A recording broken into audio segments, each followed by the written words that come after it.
आज हम बात करेंगे इस वीडियो के अंदर 1950 से लेकर 1990 तक जो लोग पैदा हुए, जिन्होंने वो दौर देखा। बट साहब हम ये कह सकते हैं कि हम भी उन्हीं लोगों में से हैं और हम भी वही खुशकिस्मत लोग हैं जिन्होंने तरक्की को होते देखा, जिन्होंने अपनी असल रिवायात को देखा, जिन्होंने अपनी इक़दार को परवान चढ़ते देखा, सच्चा और प्योर मुआशरा देखा। अच्छा, बंदर किला भी एक गेम होती थी दोस्तों, इतनी खूबसूरत गेम होती थी। मुझे नहीं पता कि आज के बच्चों को इस गेम का पता है कि नहीं। कोई कंचे खेलता पिया वे, कोई गुल्ली डंडा खेलता पिया। कोकला छुपाकी जुमेरात आई है, जड़ा अगे पीछे तक के ओदी शामत आई है। सारे लगे हुए हैं, भाभियां भी लगी हुई हैं, बहनें भी लगी हुई हैं और मामी चाचे सब लगे हैं जी। सवेरे बसंत देखी है। मेले ठेले हुआ करते थे। बट साहब मुझे याद है कि जब दाता दरबार का उर्स आता था, वो एक सिनेमा होता था, निगार सिनेमा। आई थी निगार सिनेमा, मलक सेट।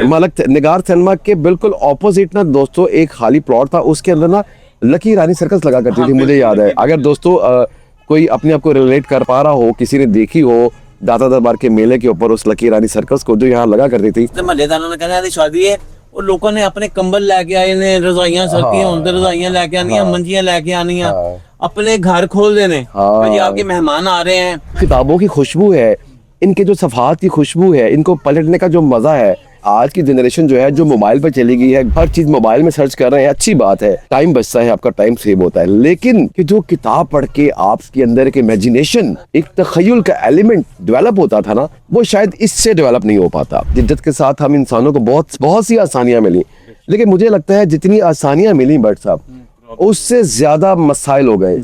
हम सब एक दूसरे से दूर होते चले गए। तरक्की करें, कामयाबी हासिल करें, दुनिया में अपना नाम बनाएं, बहुत कुछ करें, बहुत मेहनत करें, लेकिन अपने माजी को नहीं भूलिए। जी दोस्तों अस्सलाम वालेकुम, मैं हूं मोहम्मद इमरान अली। आज आपके साथ एक नई वीडियो के साथ दोस्तों आज बट साहब मेरे साथ फिर मौजूद है। और आज जो माहौल है, जिस जगह पर हम बैठकर आपके साथ इस वीडियो को रिकॉर्ड कर रहे हैं, वो एक बुक शॉप है। और इस बुक शॉप के ऊपर वीडियो रिकॉर्ड करने का मकसद सिर्फ यही है कि जो किताबें हैं उनमें माजी की बहुत सी कहानियाँ छुपी होती हैं, बहुत सी दास्तानें होती हैं। तो आज जो हमारी इस वीडियो का टॉपिक है वो माजी है, हमारा सुनहरा माजी, हमारा प्यारा माजी। और आज ये जो किताबें हैं ये हमसे बातें कर रही हैं और वही बातें जो है हम आप तक पहुंचा रहे हैं। बट सब सबसे पहले मैं आपसे पूछूंगा, आप मुझे बताइए कि आपने वो दौर देखा 50 से लेकर 90 की दहाई तक का, और थोड़ा सा उस दौर को बताइए, दोस्तों के साथ शेयर कीजिए कि वो दौर कैसा था, उसमें कितना मज़ा था। उसके बाद हम कंपैरिजन करेंगे उस दौर का और इस दौर का 2025 का। वो ऐसी जिंदगी थी, ये मोहल्लों में ऐसा महसूस होता था कि ये मोहल्ला नहीं, ये हमारा घर ही है। एक दूसरे के घरों में आना, कोई पर्दा नहीं, कुछ नहीं, सब ने ये कहना ताया जी, चाचा जी, हर एक ने एक दूसरे को सलाम करनी। पता कि हम जब छोटे छोटे होते थे तो बड़े आते थे, कोई पिलगुलियां खेलता पिया वे, कोई कैंचे खेलता पिया वे, कोई गुल्ली डंडा खेलता पिया, जो देखना वो ताया जी आ गए, ताया जी आ गए, तो सारे एकदम खामोश होकर खड़े हो जाते सन, एहतराम करते, एहतराम दे। हाँ जी बिल्कुल, एहतराम दे उत्ते ना वो खड़े हो जाते सन। ताया जी ने लंघदे कहते ना, ताया जी ने कहना ताया जी सलाम अलैकुम, सबसे ना हाथ मिलाते थे। हाथ मिलाने के बाद ताया जी ने कहना, ओए नमाज पढ़ने नहीं जाना तुसी?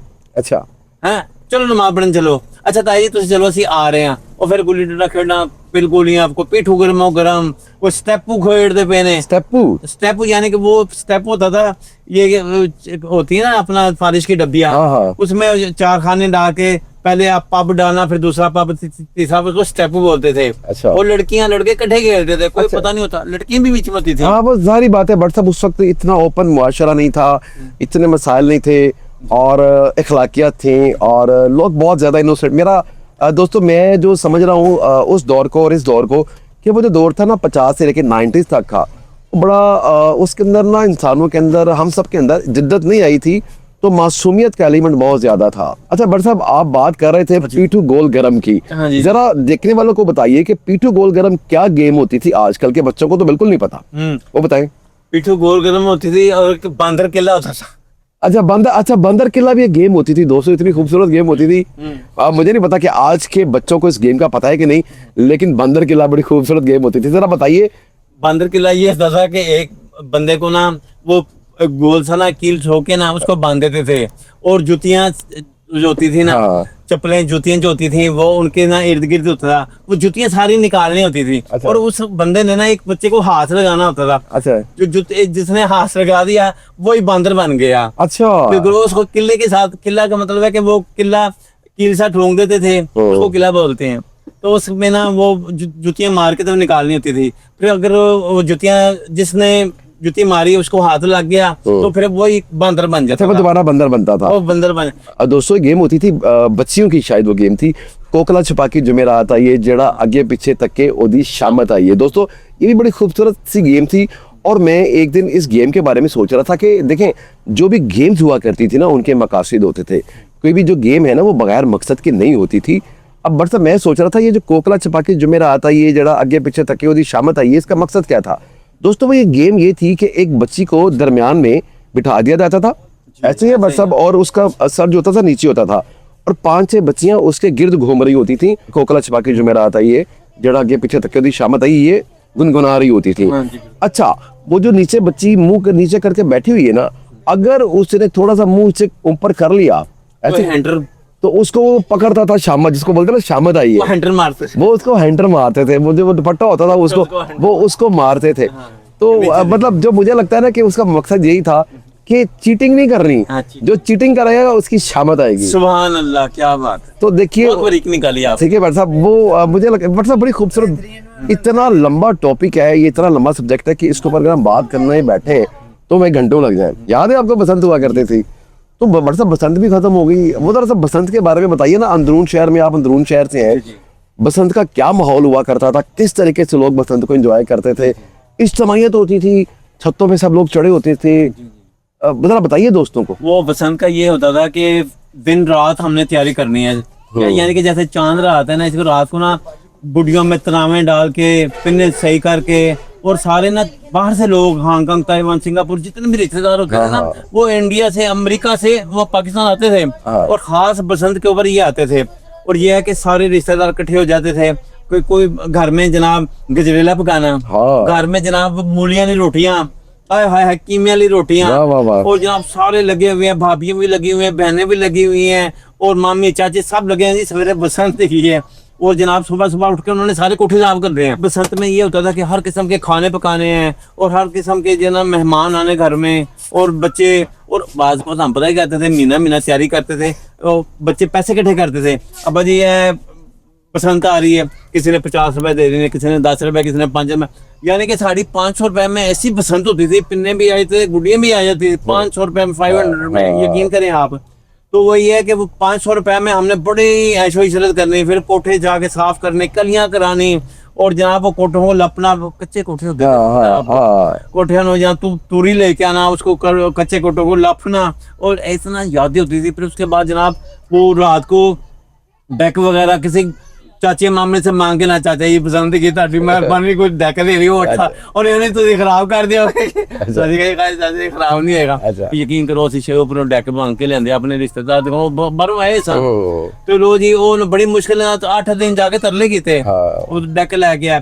फिर उसके बाद वो VCR आ गए, फिर उसके बाद LCD, और जिद्दत आती गई, जिद्दत आती गई। अभी आ रहा था ना उर्दू बाजार में, जब एंटर हुए तो दोस्तों वहां पे ना मैंने देखे एनवेलप्स पड़े हुए थे, जैसे पोस्ट खत डालने के लिफाफे नहीं होते, बट सबको याद है ना। हाँ जी। जब हमने कभी किसी को खत लिखना होता था ना दोस्तों, तो वो स्पेशली बाहर से बड़ा कलरफुल सा लिफाफा भी खरीदते थे, और हैंड राइटिंग बड़ी अच्छी लिखते थे, एड्रेस लिखते थे, उसका नाम लिखते थे, और उसके ऊपर टिकट्स लगती थी, और फिर उसको डाकखाने में बड़े शौक से लेके जाते थे, मतलब कि जी मैं डाल के आऊंगा डाकखाने में जाके इस खत को, तो वो पोस्ट ऑफिस में जाके डालते थे। आपको याद है? हाँ जी बिल्कुल ऐसे ही है दोस्तों, इतना मजा था उस चीज का। और जब खत उस बंदे को मिल जाता था, और दोस्तों अगर आप रिलेट कर पा रहे हो, अगर आपने वो वक्त देखा हो, तो यकीन मानिए कि अगर अब मुझे 5 साल पहले किसी का खत आता था ना, आया हुआ 5 साल पहले का, तो मैं 5 साल बाद भी उसको बिल्कुल संभाल कर रखा हुआ मैंने, क्योंकि वो यादें थी ना, वो जो उसके ऊपर इंक के साथ लिखा होता था या पेन के साथ लिखा होता था ना, उसकी जो खुशबू थी ना, वो आप रिलेट करते थे कि शायद उस बंदे की खुशबू के साथ आप रिलेट करते थे उस खत को। एक बाकायदा फीलिंग थी, एक एहसास था। अच्छा बट साहब, ये सारी चीजें ना जिद्दत आई, मतलब जिद्दत आना बहुत अच्छी बात है, जिद्दत के साथ हम इंसानों को बहुत सी आसानियां मिली, लेकिन मुझे लगता है जितनी आसानियां मिली बट साहब, उससे ज्यादा मसाइल हो गए। हम सब एक दूसरे से दूर होते चले गए, मतलब मोहब्बतें खत्म हो गई।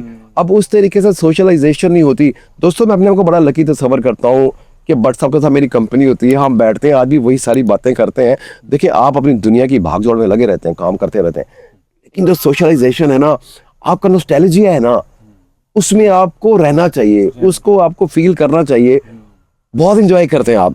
तो दोस्तों जो भी इस वीडियो को देख रहे हैं कमेंट्स में लाजमी बताते रहिए हमें कि उस दौर में किसने क्या क्या और देखा। एक और बात, एक्सक्यूज मी, हाँ जी जी जी बट साहब, शादी ब्याह नहीं है, हाँ जी, हाँ जी। यकीन करो 15-15 दिन हम सारे बिस्तरे बोरियां इकट्ठियां करनियां, हाँ। ते जनाब सारे रिश्तेदार आ रहे हैं, कुछ शेखुपुर आ रहे हैं, कोई मरीज को आ रहे हैं, कोई रावलपिंडी इस्लामाबाद आ रहे हैं। हाँ। फिर सारे महल्लेदारों ने कहना है शादी है, वो लोगों ने अपने कंबल लेके आए ने, रजाइयां सर्दियां होन ते रजाइयां लेके आनियां, मंजियां लेके आनियां, अपने घर खोल देने, जी आपके मेहमान आ रहे हैं।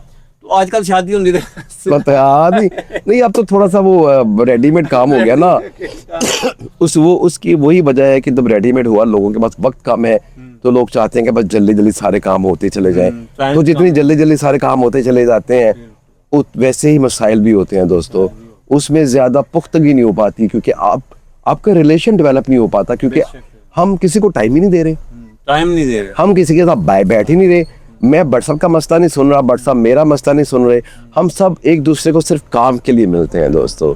मुझे लगता है कि काम के बगैर भी मिलना चाहिए कभी कभी, उससे शायद मुझे लगता है कि आपका जो रिलेशन है, आपका जो ताल्लुक है, वो ज़्यादा मजबूत हो जाता है। तो बट साहब एक और मुझे याद है, मेरे मामू ना दोस्तों, वो ना सऊदीया होते थे, तो वो जब भी आते थे ना बट साहब वहाँ से, तो दोस्तों हमारे लिए सबसे उस दौर के अंदर सबसे बड़ी जो फैसिनेट करती थी ना चीज़, वो जिनके ब्रीफ केस होते थे ना, बड़ा फैसिनेट करते थे कि वो 3-4 ब्रीफ केस वहाँ से लेके आते थे। तो हमारा होता था कि हमारे लिए खिलौने लेके आए हैं। अच्छा, तो वो सऊदीया से उस दौर के अंदर खिलौने आना बड़ी बात होती थी, क्योंकि अब तो हर जगह पे आपको टॉयज मिल जाते हैं, बच्चों के खिलौने मिल जाते हैं, बड़े बड़े शॉपिंग मॉल है, मार्केट है। तब इतनी एक्सेस नहीं थी बच्चों के अंदर, ज्यादा से ज्यादा मिट्टी के खिलौने मिल जाते थे। ऐसे ही बस ये जो इलेक्ट्रॉनिक खिलौने हो गए, ट्रेन की पटरी है, ट्रेन चल रही है, उसके ऊपर बंदर बैठा हुआ है, ये सारी चीजें ना सऊदीया से आती थी हमें ना। तो बट साहब हमारा बड़ा मजा आता था, यही मतलब ये भी मेरे की याद है, हम उन खिलौनों को एंजॉय करते थे, और इतने से साल हमारे पास पड़े रहते थे। आज के बच्चे देखें, आज आप उनको महंगी से महंगी गाड़ी लेके दें, आरसी कार लेके दें, या कोई और भी खिलौना लेके दें, तो वो शायद उनमें वो कदर नहीं है बच्चों में आज, तो वो दूसरे या तीसरे दिन वो तबाह बर्बाद हुई होती है ऐसी। और जो हमारे खिलौने होते थे ना दोस्तों, वो तो इतने साल पड़े रहते थे, बल्कि मुझे याद होगा कि अभी भी किसी न किसी कोने खतरे में ना कोई पुराना खिलौना जो मेरे बचपन का है वो पड़ा होगा। तो दोस्तों ये यादें हैं, इनके साथ रहना चाहिए, तरक्की करें, कामयाबी हासिल करें, दुनिया में अपना नाम बनाएं, बहुत कुछ करें, बहुत मेहनत करें, लेकिन अपने माजी को नहीं भूलिए यार, क्योंकि जो लोग अपने माजी को भूल जाते हैं ना बच्चे, ये हमारा माजी है। जितनी किताबें पढ़ी है ना इस बुक शॉप के अंदर, ये हमारा माजी है। इसके अंदर बच्चों की किताबें भी हैं, लिटरेचर भी है, आज की बुक्स भी हैं, कहानियां भी हैं, अफसाने भी हैं, सब कुछ पढ़ा हुआ है यहाँ पे दोस्तों। मुझे यहाँ पे जो खुशबू आ रही है इन किताबों की, मैं आपको बयान नहीं कर सकता। और बल्कि मैं आपसे रिक्वेस्ट करूंगा कि अगर कभी आपके पास टाइम हो, वक्त हो, तो कभी ऐसी ओल्ड बुक शॉप्स के ऊपर लाजमी जाया करें। खरीदें ना खरीदें, किताबों के टाइटल देखें, उन पे लगी पुरानी तस्वीरें देखें, यकीन मानिए आपको बहुत बहुत मजा आएगा, आप बहुत रिलैक्स फील करेंगे। आज और कल में ये फर्क है कि कल बहुत मोहब्बत थी, लव था, और एक दूसरे की पहचान थी, और एक दूसरे की मतलब है कि अदब आदाब था। अभी व्हाट्सएप की इसको बोलते क्या बोलते हैं, तशफ़ी नहीं हुई, तो दोबारा भी इस टॉपिक पे बात करेंगे आपके साथ दोस्तों। बस इसको वाइंड अप करते हैं वीडियो को, और जो वीडियो देख रहे हैं दोस्त, अपनी राय लाजमी कमेंट्स बॉक्स में लिखिएगा कि आपने उस दौर के हवाले से क्या क्या देखा, और आज आप इस तरक्की के दौर में किन किन चीज़ों को मिस कर रहे हैं।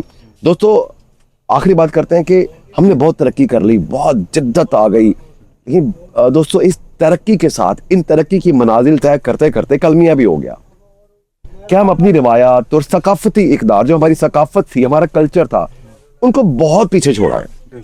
तो हमेशा वो कौमें जो हैं बट साहब बहुत स्ट्रॉन्ग रहती हैं, बहुत मजबूत रहती हैं, हैप्पी रहती हैं, सक्सेसफुल रहती हैं, जो अपने कल्चर के साथ जुड़ी रहती हैं। कल्चर के साथ तो मुझे लगता है कि हमारे कल्चर के साथ जो नाता है, जो रिश्ता है, वो 50 से लेके 90 के दौर तक की था। उसके बाद जिद्दत ऐसी आई कि सब कुछ तहस-नहस हो गया, तहस-नहस हो गया। तो दोस्तों आपसे लेते हैं इजाज़त इस दुआ के साथ कि अल्लाह ताला हमें अपने असल में रहने की तौफीक दे। आमीन। हम जो असल हैं, एक दूसरे का ख्याल करें, एक दूसरे को आसानियाँ बांटें, एक दूसरे को आसानियाँ तकसीम करें, एक दूसरे का ख्याल करें, जैसे पहले हुआ करता था। दोस्तों इस बारे में आपकी भी जो राय है कमेंट्स बॉक्स में लाजमी लिखिए। आपसे लेते हैं इजाज़त, अपना बहुत सारा ख्याल रखिएगा, हमें दुआओं में याद रखिएगा। अस्सलाम वालेकुम। मेरे जो दोस्त Hong Kong, Taiwan, Singapore, Korea, China, Iran, India और इंग्लैंड, कनाडा, जहाँ भी दायरा है, वो इस फिल्म को, हमारी इन बातों को लाइक करें, पसंद करें, शेयर करें। फिर इंशाल्लाह ताला मिलते हैं थोड़ी सी ब्रेक के बाद। दोस्तों थैंक यू वेरी मच आपके वक्त का। अस्सलाम वालेकुम।